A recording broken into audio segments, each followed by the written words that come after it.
भी मुसलमान भाई हैं, वो भारत में जिनका जन्म हुआ है वो भारतीय हैं। मैं तमाम अपने मुसलमान भाइयों का सम्मान करता हूँ, उनके अकीदे का एहतराम करता हूँ।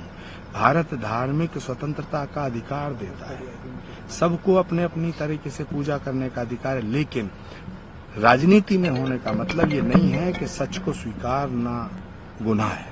आचार्य जी, आप स्मृति ईरानी जी को न्योता देने आए हैं, लेकिन कांग्रेस नेता आपका विरोध भी कर सकते हैं। स्मृति ईरानी ने हराया था राहुल गांधी को अमेठी। प्रधानमंत्री स्मृति ईरानी जी को मैं निमंत्रण देने आया हूँ श्री कल्की धाम के शिलान्यास समारोह का।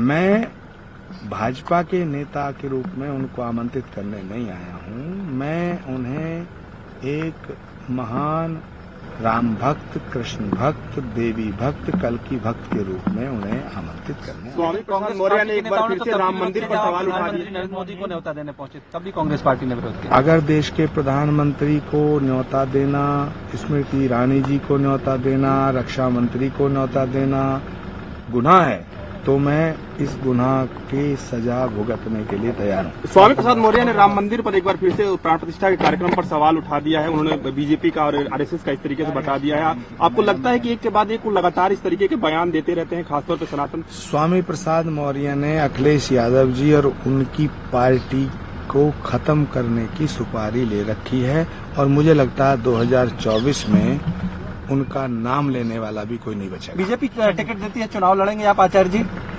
24 में? संभल से देखिए, सियासत संभावनाओं का खेल है, लेकिन अभी तक न मैंने कुछ छोड़ा है, न मैंने किसी को पकड़ा है, न मैंने अभी तक भाजपा ज्वाइन की है, न मैंने कांग्रेस छोड़ी है।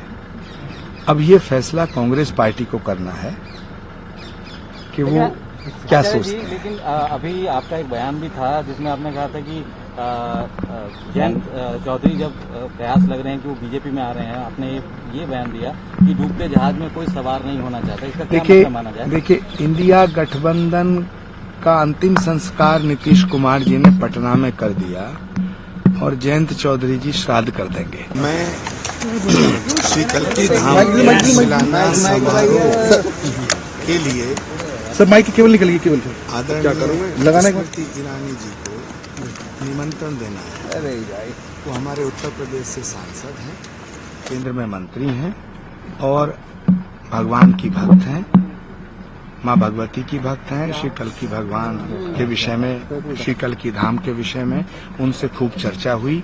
मैंने उनको भगवान श्री कल्की नारायण के विषय में उनसे चर्चा की। भगवान के होने वाले अवतार का जो धाम बन रहा है उसके विषय में चर्चा हुई, उसके प्रारूप की चर्चा हुई, और मैंने उन्हें 19 फरवरी को जो श्री कल्की धाम का शिलान्यास समारोह हो रहा है उस समारोह के लिए आमंत्रित किया। क्या कांग्रेस नेताओं को भी न्योता दे रहे हैं आप, कांग्रेस लीडरशिप को? श्री कल्की धाम के शिलान्यास समारोह का निमंत्रण सभी राजनीतिक दलों के मुख्य नेताओं को जा रहा है। कल्की धाम सबका है, सब कल्की धाम। राहुल गांधी को दिया है आपने या देंगे अभी? सबको निमंत्रण जा रहा है, जिसको नहीं पहुंचा है उसको भी पहुंचेगा। दूसरी बात यह है कि कल्की धाम का शिलान्यास समारोह ये एक धार्मिक जगत का, आध्यात्मिक जगत का समारोह है। राजनीति और धर्म, राजनीति से इसका कोई लेना देना नहीं है। भगवान सबके हैं और सब भगवान के हैं। आचार्य जी, कल योगी आदित्यनाथ जी ने सदन के अंदर बोला कि पांडवों ने तो 5 गांव मांगे थे, हमने 3 स्थान मांगे थे, अगर वो दे देते तो आगे की समस्या ही खत्म हो जाती। यानी कि मथुरा और काशी की जिक्र उन्होंने किया है। देखिए, उत्तर प्रदेश के मुख्यमंत्री आदरणीय योगी आदित्यनाथ जी एक साधु भी हैं, एक सन्यासी हैं और उत्तर प्रदेश के मुख्यमंत्री हैं। उन्होंने जो बोला है वो सोच समझ के बोला होगा।